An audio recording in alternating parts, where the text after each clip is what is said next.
For 4 months, I've been waiting in vain for the North American media to pursue questions about the startling events of September 11th.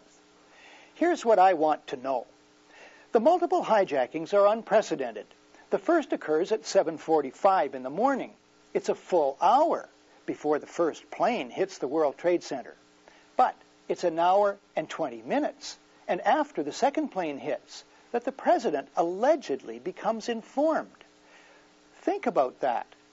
Then he gives no orders. Why? He continues to listen to a student talk about her pet goat. Why? It's another 25 minutes until he makes a statement, even as Flight 77 is making a beeline for Washington, D.C. In the almost 2 hours of the total drama, not a single U.S. Air Force interceptor turns a wheel until it's too late. Why? Was it total incompetence on the part of air crews trained and equipped to scramble in minutes? Well, unlike the U.S. Air Force, I'll cut to the chase. Simply to ask these few questions is to find the official narrative, frankly, implausible. The more questions you pursue, it becomes more plausible that there's a different explanation. Namely, that elements within the top U.S. military, intelligence, and political leadership, which are closely intertwined, are complicit in what happened on September the 11th. Why U.S. complicity, you ask? Well, to stampede public opinion into supporting the so-called war on terrorism, to justify a war on Afghanistan for a future oil pipeline, the grab for Middle East oil and big budget increases for the military, and the general drive for global domination by the American empire. I know it sounds incredible, but here's some historical context from this book, Body of Secrets. Its author is James Bamford. Bamford, until recently, was Washington investigative producer for ABC's World News Tonight with Peter Jennings. I learned of this book on ABC's website. Bamford's information comes from interviews with, for instance, the former dean of the U.S. intelligence community, and from government documents. It takes 80 pages to list Bamford's more than 600 information sources. Here's the story. It's 1962. John F. Kennedy is U.S. President. Robert McNamara is Secretary of Defense. And Admiral Lyman Lemnitzer heads the U.S. Joint Chiefs of Staff. The CIA has failed in its illegal Bay of Pigs invasion of Cuba. JFK decides, Bamford writes, to back away from military solutions to the Cuban problem. But Lemnitzer, the CIA, and others at the top remain obsessed with Cuba. Writes Bamford, as the Kennedy brothers appeared to suddenly go soft on Cuba, Lemnitzer could see his opportunity to invade quickly slipping away. Attempts to provoke the Cuban public to revolt seemed dead. Continues Bamford, Lemnitzer and the other chiefs knew there was only one option left that would ensure their war. They would have to trick the American public and world opinion. Lemnitzer comes up with Operation Northwoods. We could blow up a U.S. ship in Guantanamo Bay and blame Cuba. Casualty lists in U.S. newspapers would cause a helpful wave of national indignation. We could develop a communist Cuban terror campaign in the Miami area, in other Florida cities, and even in Washington. An elaborate variation. Create an exact duplicate for a civil registered aircraft. The duplicate would be loaded with selected passengers, all boarded under carefully prepared aliases. The actual registered aircraft will have been converted to a drone, a remotely controlled unmanned aircraft. The destruction of that aircraft will be triggered by radio signal. The Cubans would be blamed. Finally, another variation is described by Bamford. On February 20th, 1962, John Glenn was to lift off from Cape Canaveral on his historic journey. Lemnitzer proposed that should the rocket explode and kill Glenn, the objective is to provide irrevocable proof that the fault lies with Cuba by manufacturing various pieces of evidence which would prove electronic interference on the part of the Cubans. Thus, Bamford notes, as NASA prepared to send the first American into space, the Joint Chiefs of Staff were preparing to use John Glenn's possible death as a pretext to launch a war. The Operation Northwoods plan shows the Pentagon was capable, according to Bamford, of launching a secret and bloody war of terrorism against their own country in order to trick the American public into supporting a war on Cuba. Can we be sure, therefore, that complicity by the Pentagon in the events of September 11th is entirely out of the question? Next week, a more precise look at the events of that fateful day. And what about bin Laden? I'll have more on him, too, and the arrests of people named as terrorists around the world.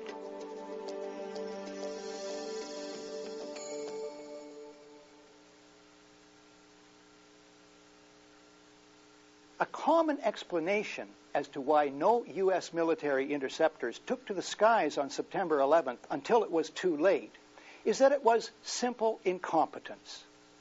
Well, let me deal with the incompetence theory.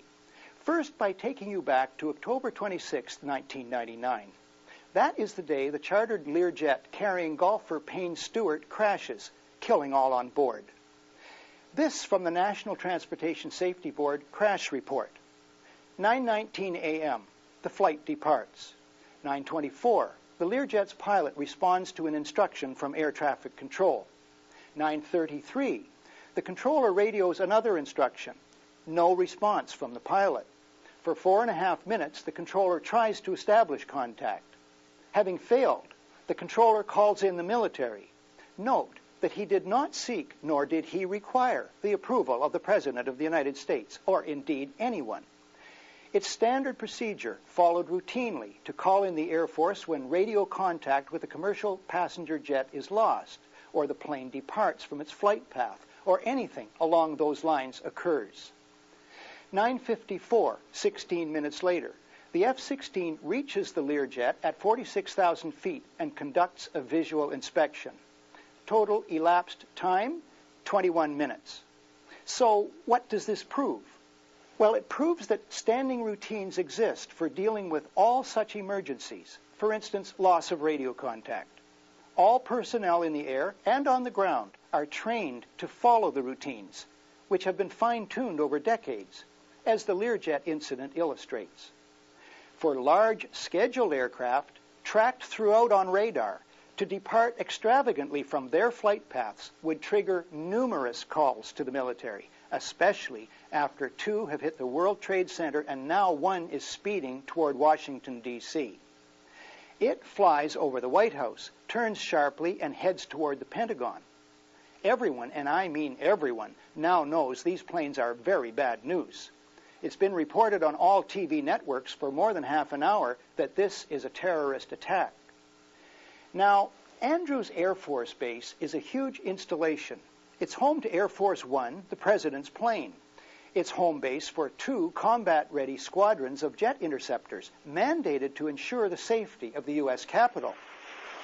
Andrews is only 12 miles from the White House. On September 11th, the squadrons there are the 121st Fighter Squadron of the 113th Fighter Wing, equipped with F-16s, and the 321st Marine Fighter Attack Squadron of the 49th Marine Air Group Detachment A, equipped with FA-18s.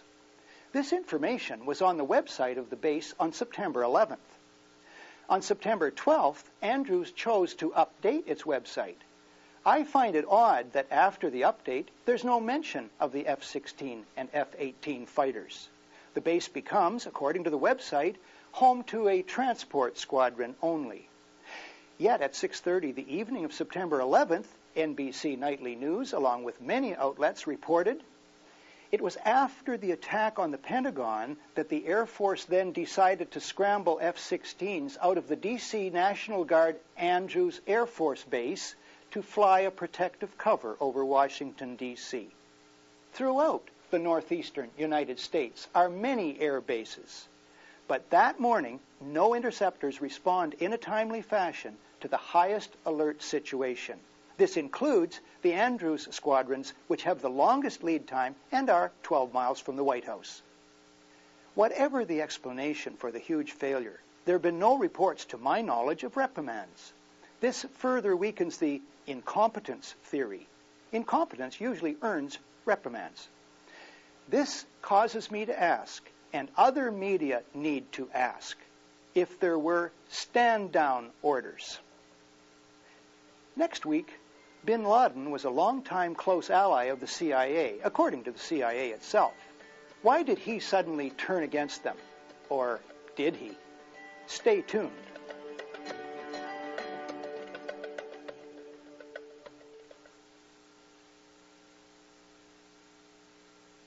Osama bin Laden is not an easy subject. Characterizations of him vary wildly. The most common, because it's the official narrative of cardboard cutout simplicity, is that he's the world's #1 villain, the diabolical mastermind behind the events of September 11th. Another view, Osama is the conscience of Islam. Well, globally, Osama is like a Rorschach ink blot. His character and role morph into what various publics project upon him, based on what they're led to believe. Take books. There's an adage you can't tell a book by its cover. Maybe so, but you can tell it by its index. Bin Laden, the man who declared war on America, is by Joseph Bodansky, former senior consultant to the Pentagon and U.S. State Department. Bodansky explains a vast global conspiracy, it says in the foreword. The index entries on bin Laden in this 440-page book run almost 2 pages. But there are just 4 references to the CIA, mostly brief, and they reveal nothing. Yet the decades-long $8 billion CIA covert operation in Afghanistan was also its largest ever, according to numerous sources, including journalist John Cooley in his book, Unholy Wars, Afghanistan, America, and International Terrorism. Contrast the Bodansky book with this one, Taliban, by Ahmed Rashid. He's a Pakistani journalist who's covered Afghanistan for 21 years. In his index are 8 entries about bin Laden and 11 about the CIA. Now back to bin Laden. What do most sources agree on? We know bin Laden is born in Saudi Arabia in 1957. Okay, we're not sure about the year. His father becomes a close friend of the king and fabulously wealthy. Bin Laden Corporation becomes one of the largest construction companies in the Middle East. In this business, you're dealing with the Pakistani intelligence, the ISI, Saudi intelligence, the CIA. With his family's blessing, Osama becomes closely associated with the CIA in the Afghan war against the Soviets. Bin Laden Corp., Ahmed writes, built major training camps for the CIA. In 1986, he helped build the Coast Tunnel Complex, which the CIA was funding as a major arms storage depot, training facility, and medical center for the Mujahideen. At this point, bin Laden's story, like Stephen Leacock's horse, rides madly off in all directions. My questions: did he turn against the CIA? Maintain ties while making anti-American statements? Was he manipulated? Former associates describe him as deeply impressionable, always in need of mentors. Rashid writes, "You're forced to turn to a larger canvas," as in the final draft of this to-be-published book, The War on Freedom, Causes and Consequences of 9/11, by Nafiz Ahmed, Executive Director of the Institute for Policy Research and Development in Brighton, England. He's an Oxfam campaigner who specializes in writing international reports on human rights. News of his reports have been carried by Reuters, Associated Press, The Guardian, The Independent, The Jewish Chronicle, and the London Jewish News. Ahmed writes that bin Laden is merely a piece in a chess game. The stakes of the game are the last of the world's oil reserves and the Bush administration's consolidation of power to pursue a drastic, unlimited militarization of foreign policy on a massive and unprecedented scale required by long-standing elite planning while crushing domestic dissent and criminalizing legitimate protest. I believe that if we shrink from testing Ahmed's overview and accept only the headlines of the day, we will fail to see the forest for the trees. The USA helped recruit, train, and equip thousands of killer mujahideen in the anti-Soviet war. Ahmed's book and other evidence shows the recruiting of and training of terrorists, including those in Al-Qaeda, has continued for years. The White House went underground with this aid. This is detailed in the 1993 book, The Outlaw Bank, A Wild Ride into the Secret Heart of BCCI. BCCI stands for Bank of Credit and Commerce International. It collapsed after exposure of its massive fraud and corruption. The book's authors are Jonathan Beattie and S.C. Gwynn. Beattie was an investigative reporter and senior correspondent for Time magazine. Gwynn, Time's economics editor and author of Selling Money.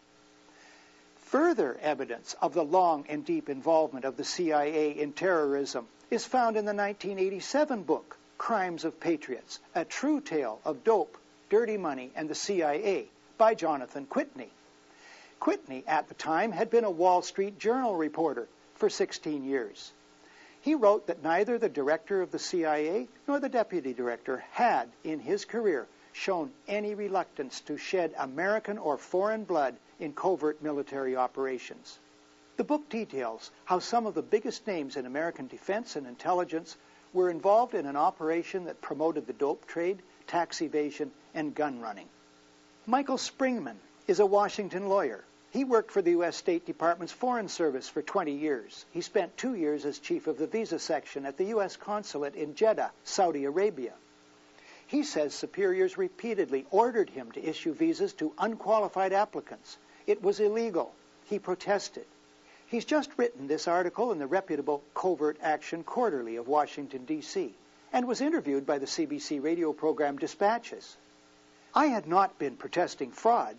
What I was protesting was, in reality, an effort to bring recruits, rounded up by the agency and Osama bin Laden, to the U.S. for terrorist training by the CIA.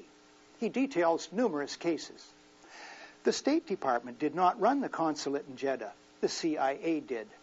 Of the roughly 20 Washington Dispatch staff there, I know for a certainty that only 3 people, including myself, had no ties, either professional or familial, to any of the U.S. intelligence services. Now, what bugs me to no end is that mainstream media journalists function as if these books, written by the most professional in their own ranks, they function as if these books don't exist. Fellow journalists, the dots exist. For goodness sakes, connect them while you can. There are plenty of what we call in the news business pegs, solid current evidence, new dots. But these dots, past and present, are never connected. Take this November 22nd front page story in the Globe and Mail. I almost missed the startling information in this myself because the headline indulges a stereotypical Canadian self-put-down. Us stupid Canadians, we let a terrorist, one Ali Mohammed, get away. The real story is buried. Mr. Mohammed was a U.S. Army sergeant but trained bin Laden's bodyguards. What? Ali Mohammed was in the Americans' good books. Ali Mohammed wasn't so shadowy in those days. He was one of their guys. The headline on this story might have read, USA protected top Al-Qaeda operative, and it might well have been the banner. Author Nafiz Ahmed's own conclusion is that the documentation strongly suggests the United States, or more precisely, significant elements of the U.S. government, military, and intelligence, had extensive foreknowledge of the 11th September attacks and were in various ways complicit in those attacks. All this and more must be considered when asking what really happened on September 11th. And where is bin Laden, you ask? Have journalists stopped asking? Why? Journalist and former Los Angeles Police Department detective Michael Rupert quipped recently, one guess is that he's in Switzerland having his nails done. Next week, George W. Bush and the oligarchy.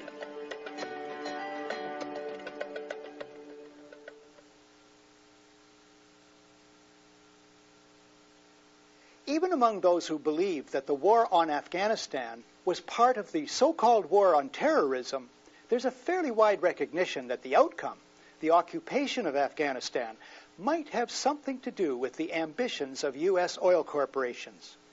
Which brings us to the connection between September 11th and the oligarchy.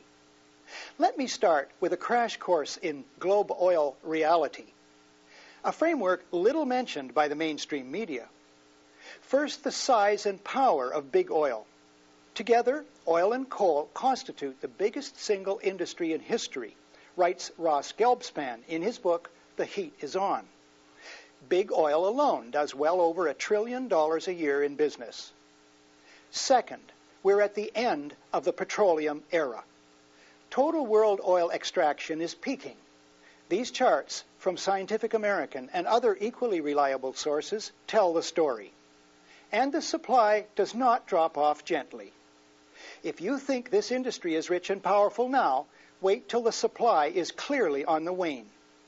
At the website www.dioff.com, you can learn that in 1995, Petro Consultants published a report for oil industry insiders at $32,000 a pop, titled World Oil Supply 1930 to 2050, which concludes that world oil extraction could peak as soon as the year 2000 and decline to half that level by 2025. Large and permanent increases in oil prices were predicted after the year 2000. Black gold is going to go platinum. Well, wait. We'll just switch to other energy sources, right? Wind, solar, biomass, tidal? Wrong. All the alternatives in the world, writes former U.S. Army officer and political analyst Stan Goff, cannot begin to provide more than a tiny fraction of the energy base now provided by oil. This makes it more than a resource, and the drive to control what's left more than an economic competition. Most experts agree, writes Larry Chin in Online Journal, that the Caspian Basin and Central Asia are the keys to energy in the 21st century.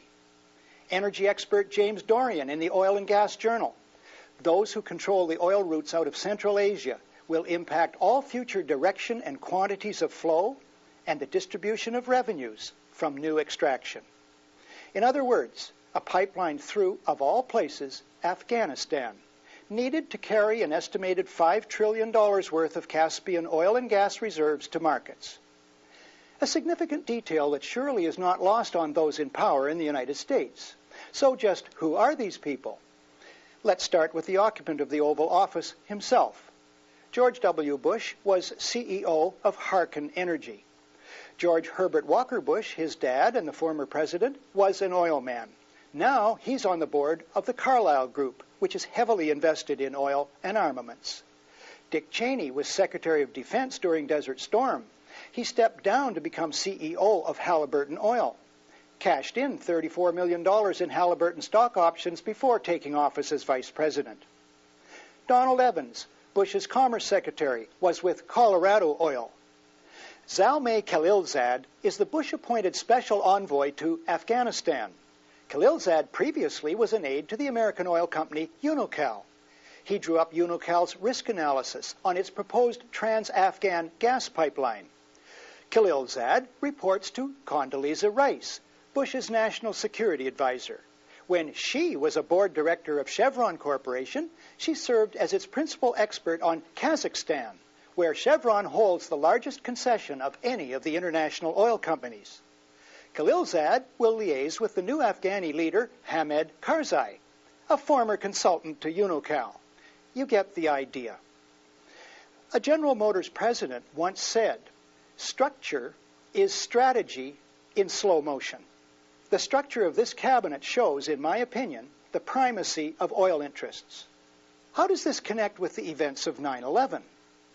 Well, it's hard to just invade a country out of the blue, I believe. The perfect pretext is a so-called war on terrorism, founded firmly, so far, upon the official narrative of what happened on September 11th. The psychological trick at the heart of September 11th, by the way, is that people confuse their compassion for the victims with their certainty about who the perpetrators are. The public was presented with instant perpetrators. The trick will most likely continue working for all future planned invasions, looks as if Iraq is next, so long as the public remains blindfolded by the media. 9/11 serves the ends of the oligarchy. That does not in itself prove a connection between big oil and what happened on September 11th. But the fact that it does serve those ends must be taken together with other evidence, just part of which is the illegal importation, training, and protection of terrorists on U.S. soil by the CIA, the much-publicized failure of U.S. intelligence, the failure of the U.S. Air Force on the day, the inexplicable trades of United and American Airlines stocks in the days prior, the big economic difficulties the Bush administration was facing, and the looming Enron scandal. Next week, The Great Deception, Part 5.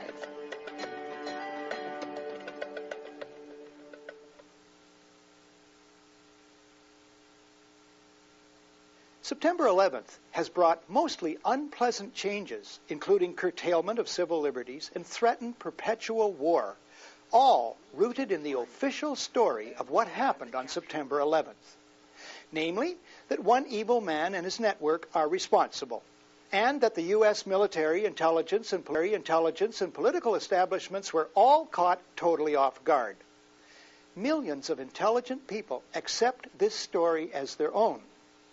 Any argument about any aspect of the conduct of the war against terrorism, as Globe and Mail columnist John Ibbotson puts it, must begin with those airplanes smashing into the World Trade Center and the Pentagon, and then it must stay there and never move from that spot. If it's that important, and I agree it is, then it's the duty of the media and of intelligent citizens to inquire about any anomalies about September 11th. Today's question: what did George Bush know, and when did he know it on September 11th?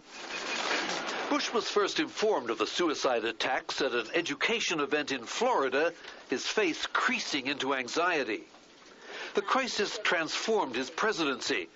This image, embedded in the official story, has led the world to believe that when Bush's chief of staff, Andrew Card, whispered into his ear at an elementary school at 9:05 that morning, it was the first the U.S. president learned that, in his words, America was under attack. But a growing number of people, including the careful researchers at emperorsclothes.com, don't think so.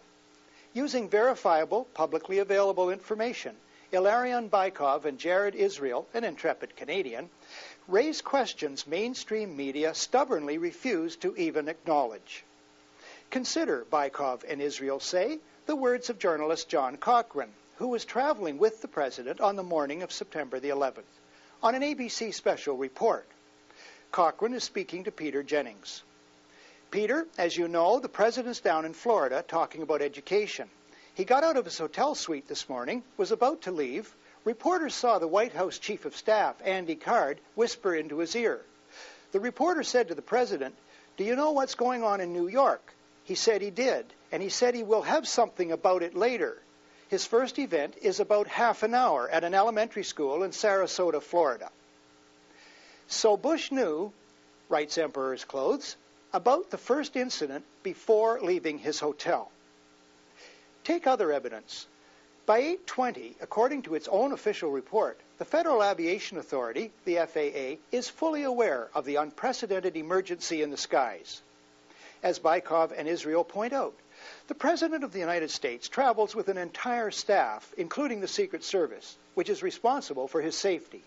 The members of this support team have the best communications equipment in the world. They maintain contact with, or can easily reach, Bush's cabinet, the National Military Command Center and Pentagon, the FAA.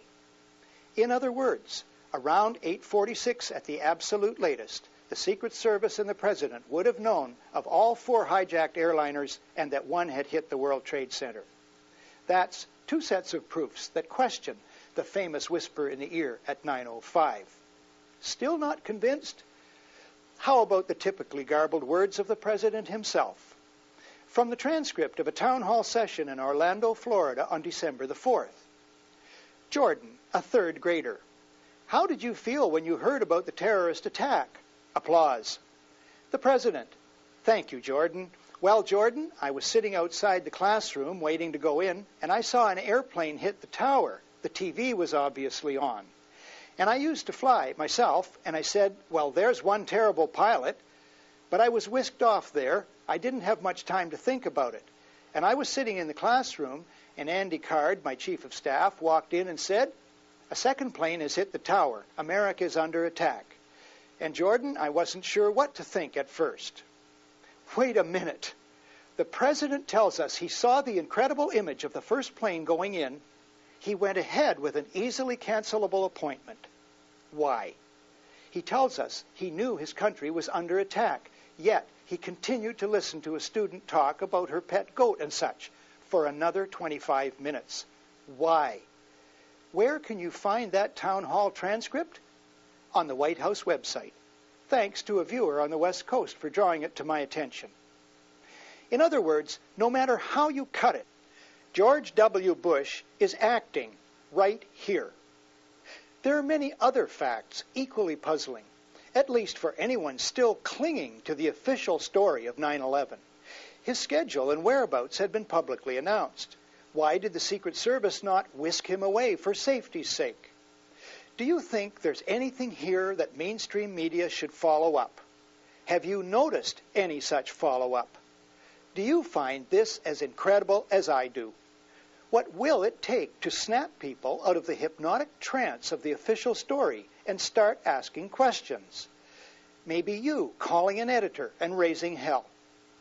Until the world finds out the truth about what really happened on September the 11th, the world is held hostage to the so-called war on terrorism. And surely it's time to recognize that for what it is, harsh final steps to what the U.S. military terms full-spectrum dominance. Next week, the final installment of The Great Deception, moral and spiritual challenges that arise amidst fear and denial in a propagandized society.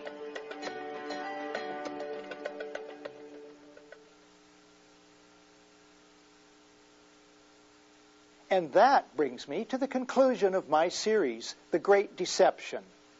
The editors at the New York Times made the right judgment call, in my opinion, by playing this story at the top of their front page recently. Because government deception is a moral issue.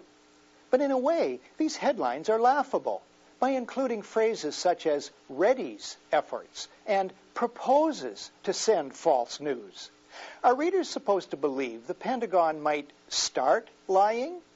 The Pentagon was caught lying about the thousands of civilian deaths in Panama in 1989. The U.S. military said 250 civilians were killed. I mean, there isn't a credible source in Panama that believes that's true. Whether it's ambulance drivers, human rights monitors, people, doctors who worked in hospitals, neighbors of bombed out blocks, it's just clearly false. That story would be so easy to tell for any journalist worth his or her salt, but they're not telling it. Back to the Times article. The odd thing about it is that you can go over it with a divining rod and find that neither the writers nor anyone they quote makes so much as a passing reference to the simple wrongness of government lying. Not once are the words moral, morality, ethics, or such used, let alone lies or lying. In my moral book, publishing a story with morality at its heart without mentioning the word is committing the sin of omission. The story also accepts foolish statements about Saddam Hussein and prints them with a straight face, as it were. It's claimed he has a charm offensive going on. I don't know about you, but I've noticed the offensive part, but not the charm part. And we haven't done anything to counteract it, a senior military official said. Well, if you don't count the U.S. government's all-out propaganda campaign against the Iraqi leader for more than a decade, then I guess this guy's got a point. Readers are also misled to focus on side issues such as public perceptions, strategy, possible illegality, and bureaucratic turf wars. This article, representing the creme de la creme of U.S. journalism, symbolizes how disconnected the U.S. media and government have become from moral questions. One might almost say from reality. To give credit where credit's due, the Times ran an editorial terming the Pentagon's proposed new Office of Strategic Influence Orwellian. Yet, the editorial fails as well to question the fundamental justness of the Pentagon, which brings me to my main point. The less people ask themselves questions about deceit, the more it clears the way for organizations such as the CIA to continue to receive seemingly unending billions of dollars. Taxpayer money used to train terrorists, as the CIA acknowledges it has, to destabilize governments, as former CIA agent John Stockwell writes in his book, in search of enemies, and to inject toxic gray, white, and black propaganda into the world's information systems, as William Bloom spells out in Killing Hope, all with barely a whisper of dissent. The lie, wrote theologian André Dumas, is biblically portrayed as the first and most poisonous source of injustice. Truth-telling, he wrote, is absolutely essential to the very life and health of the whole community, which is at the heart of the Great Deception about what really happened on September 11th. For the past 5 weeks, I've asked questions. How could it be that no U.S. Air Force jet interceptors turned a wheel on September the 11th until it was too late? Is it coincidence that the war on Afghanistan, triggered by September 11th, will clear the way for petroleum pipelines of huge interest to the White House? How to explain the virtual non-reaction of President Bush immediately following the planes slamming into the World Trade Center? These marked-up passages are from my dog-eared copy of a gem of a book, The Idea of Disarmament, Rethinking the Unthinkable, by Alan Geyer. Geyer, in 1982, writes, "The nuclear arms race has become this generation's severest test of truth. It is zealously promoted with false words, deceptive jargon, pretentious dogmatics, hateful propaganda, and arbitrary bars on access to the truth. No realm of public policy is more corrupted by untruthful speech than national security.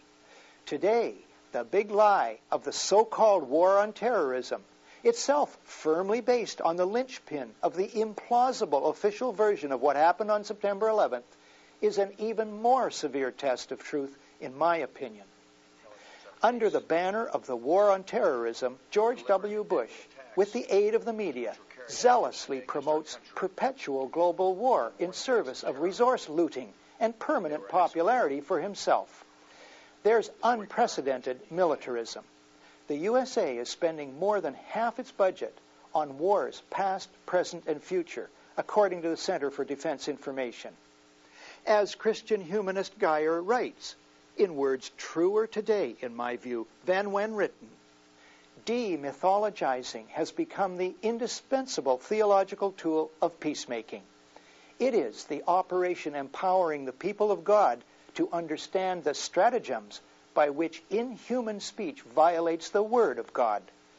Those stratagems include a relentless outpouring of myths about weapons, strategy, security, enemies, history, and human nature, from government bureaucracies and adjunct think tanks and co-opted media and electronic theologians. And in this gem of a book, I find the perfect conclusion to this series about what really happened on September 11th, about the Great Deception, about moral and spiritual challenges amidst fear and denial. In the 1930s, there was a powerful peace movement. At that time, a play by Viennese poet Stefan Zweig was produced. The play's principal character, Jeremiah, bursts forth with these words: "Peace is not a thing of weakness. It calls for heroism and action. Day by day you must wrest it from the mouths of liars. You must stand alone against the multitude, for clamor is always on the side of the many, and the liar has ever the first word. The meek must be strong."